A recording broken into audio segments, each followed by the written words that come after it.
హైదరాబాద్ గాంధీ భవన్లో పీఏసీ సమావేశం హాట్గా జరిగింది. ఈ సమావేశానికి ముఖ్యమంత్రి రేవంత్ రెడ్డి హాజరయ్యారు. ఈ సందర్భంగా సీఎం రేవంత్ రెడ్డి కీలకమైనటువంటి వ్యాఖ్యలు చేసినట్టుగా సమాచారం.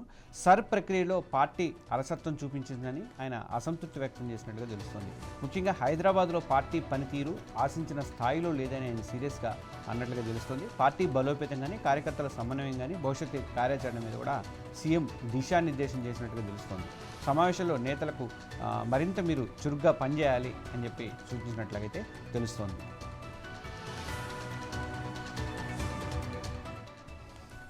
ప్రస్తుతం ఈ అంశం మీద మాట్లాడడానికి రాజ్ కుమార్ పొలిటికల్ బ్యూరో రాజ్ కుమార్ లైవ్లో ఉన్నారు. రాజ్ కుమార్ గారు, గుడ్ ఈవినింగ్. పొన్నం మీద సీరియస్ అయినట్టుగా తెలుస్తుంది. అంటే పొన్నం హైదరాబాద్ ఇన్ఛార్జ్ కాబట్టి మంత్రి, ఆయన మీద సీరియస్గా అయింది. మీరు సర్ ప్రక్రియలో సరిగ్గా పార్టిసిపేట్ చేయట్లేదు, దాన్ని తీసుకెళ్ళట్లేదు అన్నట్టుగా సీరియస్ అయినట్టుగా తెలిసింది. ఏంటది అసలు? రైట్. ముఖ్యంగా కాంగ్రెస్ పార్టీ ఈ సర్ మీద చాలా ఆందోళనగా ఉంది. దేశవ్యాప్తంగా కూడా బీజేపీ పార్టీ సర్ పేరుతో చాలా ఓట్లను తొలగిస్తుంది. అస్సాంలో కావచ్చు, పశ్చిమ బెంగాల్లో ముఖ్యంగా మమతా బెనర్జీ ఊహించని రీతిగా ఓడిపోవడానికి కారణము ఈ సర్ ప్రక్రియనే. 90 లక్షల ఓట్లు తీసేశారు. ఈ 90 లక్షల పైగా మళ్ళీ తిరిగి అప్లికేషన్ పెట్టుకుంటే కేవలం 20 లక్షలు, అంటే 25% మాత్రమే మళ్ళీ తిరిగి నమోదు చేశారు. అంటే దాదాపు 60 లక్షలకు పైగా ఓట్లు పోయాయి. సో 60 లక్షలు పోతే 40 లక్షలు ఏదైతే ఉందో ఆ డిఫరెన్స్ ఏదైతే ఉందో ఆ డిఫరెన్సే మమతా బెనర్జీ ఓడిపోవడానికి కారణం. అంటే ఎక్కడైతే మమతా బెనర్జీ బలంగా ఉందో, టోటల్ గా ఉన్నారు బలంగా, ముఖ్యమంత్రి కొనసాగుతున్నారు. అయితే ఆ లాజిక్ విషయంలో కాంగ్రెస్ పార్టీ కాస్త భయపడతా ఉంది, ఆందోళన పడుతుంది. బీజేపీపై కాస్త అనుమాన పడుతుంది. ఒకవైపు బీజేపీ చెప్తా ఉంది ఈ సర్ ప్రక్రియ బీజేపీ పార్టీ చెయ్యదు, ఇది ఎలక్షన్ కమిషన్ చేస్తుంది. ఎలక్షన్ కమిషన్ ఆధ్వర్యంలో కలెక్టర్, తర్వాత ఎలక్షన్ ఆఫీసర్స్, అధికారులు చేస్తారు అని చెప్పినప్పటికీ ఏదైతే పశ్చిమ బెంగాల్ అనుభవం ఉందో అది కాస్త తెలంగాణ కాంగ్రెస్ పార్టీలో కొంచెం గుబులు పెట్టిస్తోంది. సో గడిచిన కొన్ని రోజుల నుంచి, లాస్ట్ 20 డేస్ నుంచి ఎప్పుడైతే సర్ ప్రక్రియ అని ఈసీ ఎప్పుడైతే ప్రకటించిందో అప్పటి నుంచి ఆల్రెడీ వీళ్ళు ఈసీని కూడా కలిశారు. పిసిసి చీఫ్ మహేష్ కుమార్ గౌడ్ ఆధ్వర్యంలో కలిశారు. సో ఈ కలిసిన నేపథ్యంలో తమ యొక్క అనుమానాన్ని వ్యక్తం చేశారు. మీరు తొలగించకూడదు, లేదా తొలగించినప్పుడు మాకు సమయం ఇవ్వాలి, తర్వాత ఎలా పడితే అలా చేయొద్దు, ఇది తొందరపాటుగా అడావుడిగా చేయొద్దు, దీని ప్రక్రియను కొంత ఎక్కువ రోజులు చేయాలి అనే దాన్ని డిమాండ్ చేశారు. సో ఈ నేపథ్యంలో కాంగ్రెస్ పార్టీ ఒక డిసిషన్ తీసుకుంది.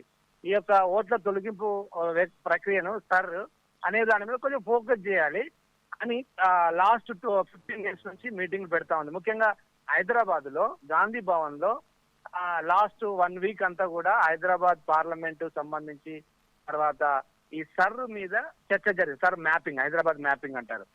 అయితే ఇది కాస్త కొంత గందరగోళంగా 2 గొడవలు జరిగాయి. ఒకటేమో గోషమాల్ ఇన్ఛార్జ్ విషయంలో ఆమె రాలేదు, దాని మీద కార్యకర్త తోపులాట పోయిన ఆదివారం. అయితే మళ్ళీ తర్వాత నిన్న జరిగిన మీటింగ్ లో కూడా కాస్త గొడవలు జరిగాయి. ఈ నేపథ్యంలో సర్ అనేది కొంత కాన్సన్ట్రేషన్ కాకుండా ఈ గొడవలు, కొట్లాటలు, పంచాయతీలు వీటి మీద వెళ్తుంది. యాక్చువల్లీ మనం సర్ మీద ఫోకస్ ఎందుకు చేయట్లేదు? దీని మీద ఇవాళ సీఎం రేవంత్ రెడ్డి ఇంటర్నల్ లోపల సమావేశంలో సీరియస్ అయినట్టుగా మనకు సమాచారం వస్తుంది. పొన్నం ప్రభాకర్ గౌడ్ వచ్చేసి హైదరాబాద్ ఇన్ఛార్జ్ గా ఉన్నారు. సో హైదరాబాద్ ఇన్ఛార్జ్ గా ఉన్నారు కాబట్టి బాధ్యత అంతా కూడా పొన్నం గారు మీ మీదే ఉంది. సో మీరు కాస్త దీన్ని నెగ్లెక్ట్ చేస్తున్నారు, అశ్రద్ధ చేస్తున్నారు. మనకు హైదరాబాద్, ఎందుకంటే హైదరాబాద్ అనేది చాలా కీలకమైనది. యాక్చువల్ గా మీరు అన్నట్లుగా హైదరాబాద్ చాలా కీలకమైంది కాంగ్రెస్ కి. ఇక్కడ బీఆర్ఎస్ కి ఎక్కువగా పట్టుంది ఇక్కడ ఉన్నటువంటి ఎమ్మెల్యేలలో.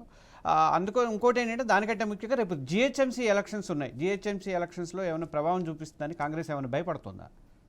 ఎస్ నేను అదే చెప్తా ఉన్నా. హైదరాబాద్ అనేది చాలా కీలకం కాబట్టి, సో ముఖ్యంగా జిహెచ్ఎంసీ ఎలక్షన్స్, ఇప్పుడు పోయినసారి జిహెచ్ఎంసీ ఎలక్షన్ లో కాంగ్రెస్ అసలు పర్ఫార్మెన్స్ ఏం లేదు. కానీ ఆ తర్వాత వచ్చిన జనరల్ ఎలక్షన్ లో కాంగ్రెస్ పవర్ లోకి వచ్చింది. జనరల్ గా మనం చూస్తే ఏ పార్టీ అయితే రాష్ట్రంలో అధికారంగా ఉంటుందో, అంటే ముఖ్యమంత్రి అధికారం ఉంటుందో అదే పార్టీ నెక్స్ట్ జరిగే జిహెచ్ఎంసీ ఎలక్షన్ లో పవర్ లోకి వస్తారు.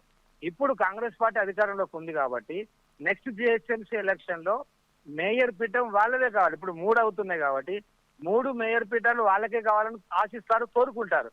సో ఈ సర్ ప్రక్రియలో ఏమైనా నిర్లక్ష్యం చేస్తే విలేజ్ లో కనిపెట్టొచ్చు, విలేజ్ లో కొంత ఐడియా ఉంటది, ఓట్లు పోవడం తొలగించడం అంత ఈజీ కాదు. కానీ హైదరాబాద్ మా లాంటి పట్టణంలో, మహానగరంలో అసలు చాలా జనాభా ఉన్నారు. అబబ్ది అంటే తెలంగాణలో సగం జనాభా ఇక్కడే ఉంది, హైదరాబాద్ లో. కాబట్టి దీన్ని నిర్లక్ష్యం చేయడం మీద సీఎం రేవంత్ రెడ్డి కాస్త అసహనం వ్యక్తం చేశాడు. ఈ రోజు ఈ కమిటీలో 60 మంది ఉన్నారు. కొంతమంది గైరైజర్ అయ్యారు, జగ్గారెడ్డి, కొండ సురేఖ, బట్టి విక్రమార్క లాంటి వాళ్ళు మంత్రులలో వీళ్ళు గైరైజర్ అయ్యారు. జగ్గారెడ్డి అయితే రాలేదు, వర్కింగ్ ప్రెసిడెంట్ గా ఉండి. ఇంకొంతమంది రాలేదు. టోటల్ గా 60 మంది ఉంటే ఒక 10-15 మంది ఇవాళ గైరైజర్ అంటే తెలుస్తా ఉంది. సో ఒక్కొక్కరు దాదాపు 3-4 నిమిషాలు దీని మీద మాట్లాడుతున్నప్పుడు సీఎం రేవంత్ రెడ్డి కొందరు మాట్లాడుతున్నప్పుడు జోక్యం చేసుకొని ఆయన ఇంటరప్షన్ అయి కొన్ని మాట్లాడినట్టుగా తెలిసింది. ఆ సందర్భంలో సరిగా జరగట్లేదు. మనం ప్రభుత్వం తరఫున కార్యక్రమాలు వేగవంతం చేస్తా ఉన్నాం. ఇప్పుడు జూన్ 2వ తారీఖు చాలా అనౌన్స్మెంట్ చేస్తున్నాం. అయితే ఈ సర్ మీద గనక ఫోకస్ చేయకపోతే, నిర్లక్ష్యం వహిస్తే ఓట్లన్నీ వెళ్ళిపోతాయి. ఎందుకంటే విష్ణు గారు ఇప్పుడు ఒక ఓటు ఎగ్జాంపుల్, ఒక ఏ అనే వ్యక్తి ఓటు తొలగించారు అనుకుందాం. తొలగిస్తే ఆ ఏ అనే వ్యక్తి డైరెక్ట్ గా బిఎల్ఓ దగ్గరికి వెళ్ళడానికి లేదు. బూత్ లెవెల్ ఆఫీసర్ దగ్గరికి వెళ్ళి నా ఓటు వేయండి అని అప్లికేషన్ పెట్టడానికి అధికారం లేదు. ఎవరి దగ్గరికి వెళ్ళాలి? BLA, booth level agent. Booth agent అంటే ఎవరు? పార్టీకి ఒకరు ఉంటారు. సో ఆ ఏ అనే వ్యక్తి పార్టీ ఏజెంట్ దగ్గరికి వెళ్ళాలి. ఆ ఏజెంట్ వచ్చేసి బిఎల్ఓ ఆఫీసర్ కి అప్లికేషన్ పెట్టాలి, ఫలాని వ్యక్తి ఓటు తొలగించబడింది, మిస్టేక్లు అయింది అని ఈయన చేయాలి. సో ఈయన చేసినప్పుడు దాన్ని బిఎల్ఓ యాక్సెప్ట్ చేయాలి. యాక్సెప్ట్ చేయకపోతే అది కుదరదు. సో అందుకని బిఎల్ఓ అనే వాళ్ళు చాలా కీలకంగా, బిఎల్ఏ చాలా కీలకంగా రోల్ ఉంటుంది. బిఎల్ఏ గనక నెగ్లెక్ట్ గా ఉంటే ఆ ఓటు మాయం. సో ఓటర్ వచ్చేసి తన ఓటు పోయిందని బిఎల్ఏ దగ్గరికి రావాలి, బిఎల్ఏ వచ్చేసి బిఎల్ఓ దగ్గరికి వెళ్ళాలి. ఇంకొక కండిషన్ ఉంది, ఖచ్చితంగా ఓటును మళ్ళీ తిరిగి రీఎంట్రీ చేస్తారని గ్యారెంటీ లేదట. దాని మీద ఆందోళన పడుతుంది. అంటే అది అక్కడ బిఎల్ఓ సాటిస్ఫై అయితేనే రీఎంట్రీ ఉంటుందట ఓటు. అదే పశ్చిమ బెంగాల్లో కూడా అదే పరిస్థితి అయిందని వీళ్ళు భయపడుతున్నారు. అందుకనే ఇప్పుడు ఓటర్ మీరు అన్నది కరెక్టే. జిహెచ్ఎంసీ కోసం అని చెప్పేసి ఈ భయం అనేది జరుగుతుంది. పశ్చిమ బెంగాల్ దృష్టిలో పెట్టుకుని అయితే భయం అయితే అనిపిస్తుంది. అంటే రేవంత్ రెడ్డి అయితే మొత్తానికి హైదరాబాద్ పెర్ఫార్మెన్స్ మీద అయితే పూర్ పెర్ఫార్మెన్స్ అని చెప్పేసి అన్నట్లయితే తెలుస్తుంది. Okay, thank you Raj Kumar.